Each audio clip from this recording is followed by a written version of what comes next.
Good afternoon. It's been a while. I may need to get my hat, but I of course want to show off my lovely new trim for any of the tight 18-year-old females out there watching. Oh shit, there's a load of rice around me.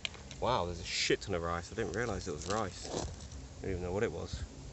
Yeah, I've got Tim Tams. They're some retard left that, and some cancerous coffee, and a shit ton of rice. That's all fucking rice.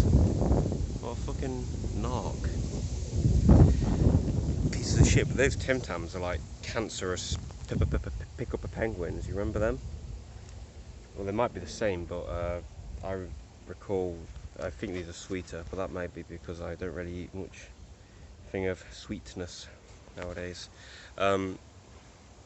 Yeah, I got a haircut, and it's fucking kind of annoying because this shit falls down, and I look like now look like a nonce. I look like a nonce anyway. But yeah, I wanted to do a quick update. I don't know why really. I haven't done one for a while. I have no quotes to talk about, so I thought I'd do a generic update. I'm feeling better generally in life. Life's going out all right. I don't know what to talk about. I don't really have a lot to talk about at all. Work's kind of a bit of a wank in the sense that it's easier than it has been. It's been pretty fucking hot. Yes, today was fine. The last couple of days were hot. Got up to 34 both of the last 2 days. I'm working and cycling, and that is pretty sapping. There's a better word. I can't think of the word. Invigorating? I don't know. It drains you of energy. And pretty easy. One of the guys, I call him the Mexican because I'm racist. Brazilian guy, Fabio, or Fab, he is addicted to Hearthstone, and he does very little. He's done very little over the last week or two. Like I think yesterday or the day before, I think he did a total of like 20 to 25 minutes work throughout the entire day, literally not exaggerating. And yeah, it's been pretty fucking chill, but I actually like doing the physical work. Like today I could have just fucked a lot of the day off, but I did a lot of raking and got myself really fucking sweaty, just because I like the physical exertion, and also it makes me feel less guilty in the evening when I eat. Eating's been going pretty well. Yesterday Nico says like, oh, is that your second meal? And he's like saying, oh well, you're eating a lot of carbs, aren't you? I was just like, dude, fuck off. I just felt like that, but I got a bit insecure and I got defensive because it's an insecurity, my food. My biggest insecurity, I'd say. Because it affects me, it makes me anxious, and really fucks up my complete like mood and state of being. It makes me really anxious and stuff if I overeat. My kind of mindset for it now to kind of combat it is to just not care and not really focus on it, and just shop right. Don't buy anything I can easily snack on, even if it's fruit. I don't even buy apples and pears, but I definitely don't buy bananas, because I would just eat them all like that. There was a time where I bought like 38 bananas, and I got, or 39 or 37 or something, and I got through them in 7 days.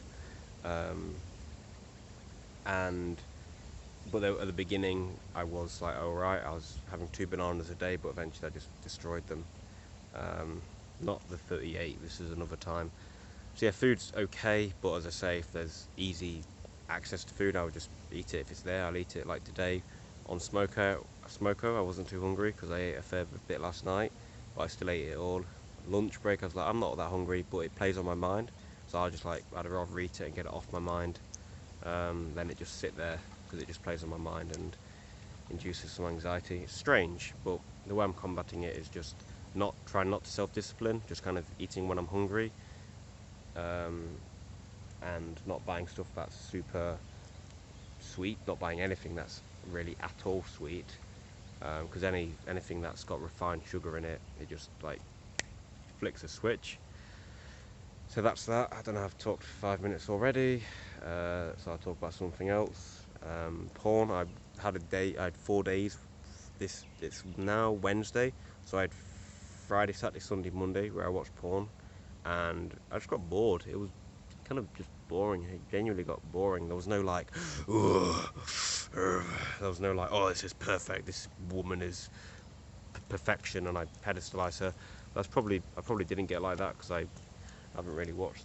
Well, I have watched quite a bit of porn. Probably because I'm in a generally a better state of mind. But I was just kind of watching it for the sake of it.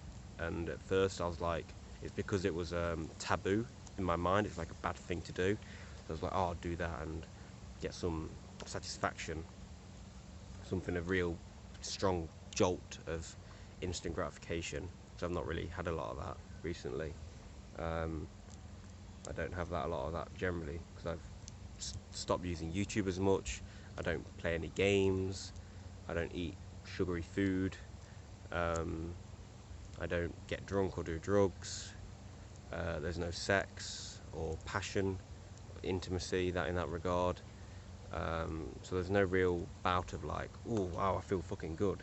But porn was the answer to that, I guess. And yeah, and then 2 nights ago it was just I was waking up really tired in the morning, so I was spending an hour, so up to an hour maybe, probably, yeah, watching porn and jerking off. So I was like, yeah, I woke up really tired, and then that kind of melts into the next day because then I'm more tired at work, I'm more lazy, I'm lazier, and then the following evening, like tonight for example, I'd get back and I'd be less inclined to be productive. So yeah, I've just kind of gone like, this is just a bit shit. So I imagine I'll go back into porn and I'll dip in and out. And I think for me, because I've watched it for over a decade probably, it'll have to be a complete intervention where I just don't have my phone in the bedroom, or buy an alarm clock for when I get home. Buy an alarm clock. Did I say alarm clock? Maybe I'll wake you up in the morning, just someone's cock sitting on your cheek, slapping you around the face. I'll get an alarm clock and take my phone out of my bedroom. Maybe I was thinking today, like, yeah, it'd be cool to be a web developer and freelance, but I think eventually I think it'd be nice to live without a laptop.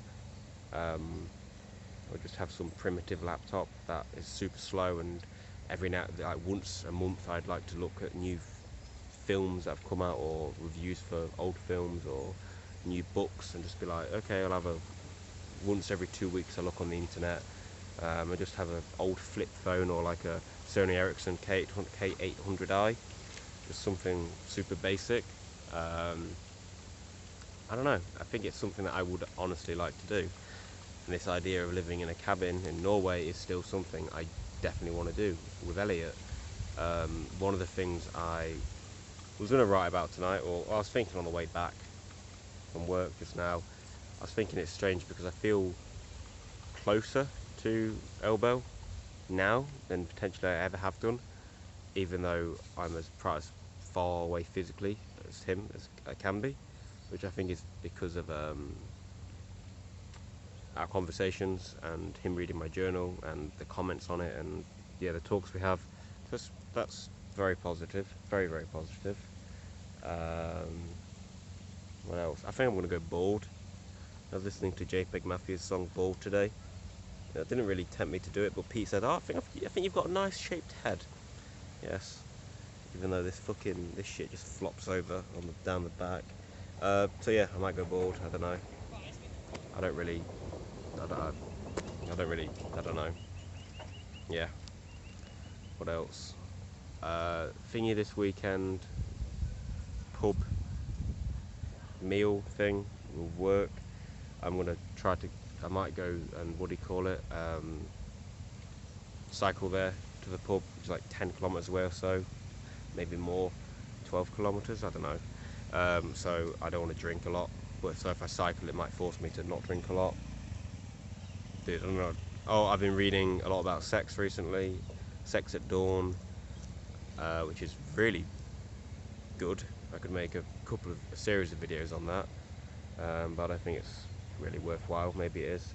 What else? How to Think More About Sex by Alain de Botton, and there was one by this theologist, but also neurologist, or just Christian neurologist, talking about your brain on porn.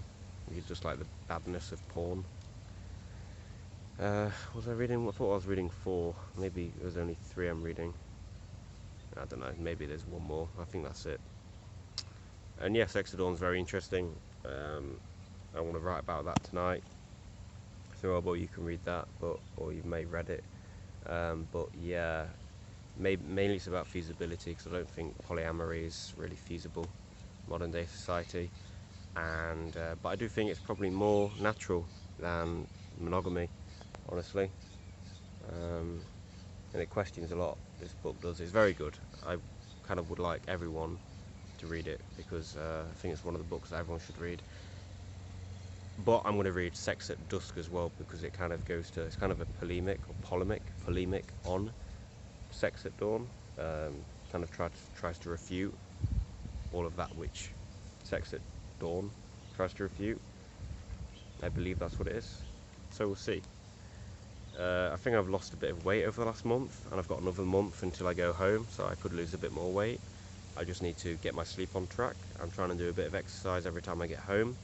Tonight I'm going to not do as much exercise because I'm genuinely tired, and I'm trying not to. I think one of the things I've learned from Krishnamurti is that sex,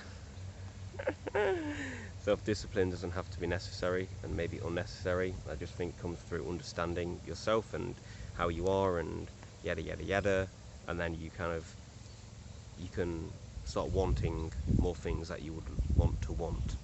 You want more things that you would otherwise want to want. Sorry, that's super fucking obtuse. Is that the word? Obtuse? Super abstract, super vague, super ambiguous, super pretentious sounding. What I mean is, like, generally I would want to fucking have a six-pack, and I would want, to do that, I'd want to be working out all the time and stuff. But if you can, I think you can direct. Over the last couple of years, my belief has been we have constrained will. We don't have free will. We're not deterministic. We have constrained will. We have a degree. We have some locus of control over our lives, so we can direct it. And I thought that a couple of years ago, and the more I read and whatever, I kind of, maybe it's confirmation bias, but it kind of confirms that. So, like, in terms of will, so rather than saying, okay, well, I must just fucking do this tonight, I must do this tonight, I'm like, okay, well, I would want to be in a position where I want to work out, or it's easier for me to work out, or I know that, oh, it's worthwhile me working out because I only have to put in a little bit of effort and I'll feel great afterward. So when I get back from work, I'd like to do my push-ups and go for a walk / jog. But tonight, because I'm pretty tired, I'm probably not really going to want to do that, and after doing it, it's going to feel more like, oh, thank God that's over, rather than like, yeah, look at me, Jacob, well, I'm feeling good. So to get to a point where I would want to do something like that, I'm gonna probably take the night off a bit, relax a bit more, and just try to get a better night sleep. Because getting a night's sleep to me is pretty easy, and I want to do that anyway. And then if I do that, as a result of that, I will be in high spirits tomorrow, be better rested, and so thus, when I get home tomorrow night, I'm going to be like, oh, I want to work out. So I want to do things that make me want to do things I want to do. It sounds stupid, and I've probably said it much more convolutedly than is necessary. Yeah, if you just direct your life by making small changes, then it kind of compounds, and you eventually be like, oh, yeah, I feel like going for a 10k jog tonight. Yeah, I just feel like doing that, rather than it being like, oh, well, we have complete free will, thus I have this massive sense of self-expectation whereby I must do as much as possible in such a tight time constraint, because otherwise I'm bad because I'm wasting time. So yeah, fuck that. That's how I kind of used to operate. My modus operandi was kind of that, or related to that, even earlier this year. So now I'm a bit more lax, a bit more chill.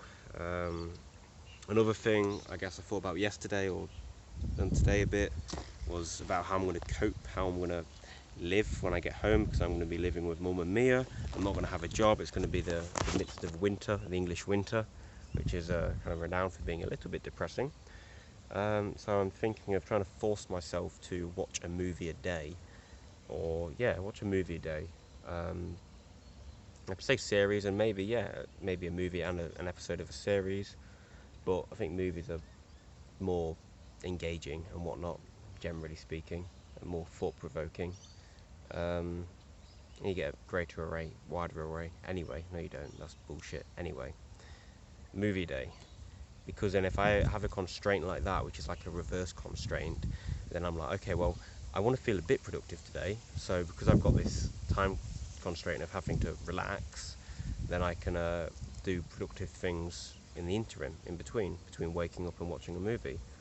So rather than going like, oh, I've got 16 hours to do productive things, I can lessen that time so I don't have such a self-expectation. Because if I'm every day like, must do 10 hours of productive things, and then for the remainder of that day, well, I'll do that for like a week, and then I'll break, then I'll do like 6 hours of productive things, then I'll feel really guilty because I've still got more time, but I'm like mentally sapped. So if I just try to do a few hours of productivity, then I've got the rest of the day to actually chill out, and I'm like, okay, Luke, you've told yourself this is your goal today, to actually chill out. We'll see how it goes, but otherwise what'll happen is I'll do what I did over summer or Australian winter, like May, June, July, where I was doing like 6 hours of programming a day, and then doing that by like 2 p.m. and then being like, okay, well, I've still got all the time in the world, and I could do 8 hours of programming. Okay, well, now I should go for a 5k jog. I'd go for a 5k jog, come back knackered, still be like, oh, I've got hours left until I can relax or some shit. And I eventually broke and just massively overeat, stopped jogging completely stopped any programming. So I need to start accepting my humanity a bit more, and my personal limitations, which I do have a lot of, many of, and I'm only sort of learning about them. I'm learning more about them, should I say. I've learned quite a bit about them, I'd say, this year. Just that I'm not a perfectly autonomous, independent individual. Yeah, I've talked a lot of shit. Anyway, cool. Yeah, bye.